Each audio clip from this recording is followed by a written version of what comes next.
Мынау Вьетнамның Фукуок аралындағы Буддаға арналған храм. Ішіне кіріп көрдік. Міне. Осындай екен.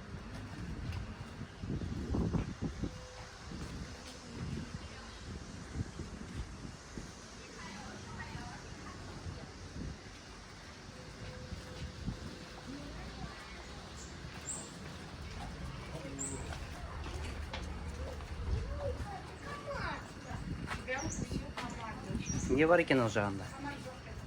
Фонтан сияқты бірдеңке ма?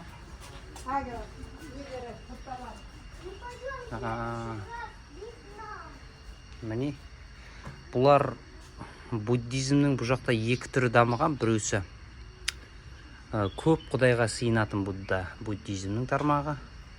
Екіншісі бір құдайға, бір буддаға табынатын буддизмнің тармағы бар екен. Бұл жақта енді Таиландта көп құдайға сыйынатын буддизм тармағы жақсы дамыған. Мынау саяхат құдай екен. Саяхат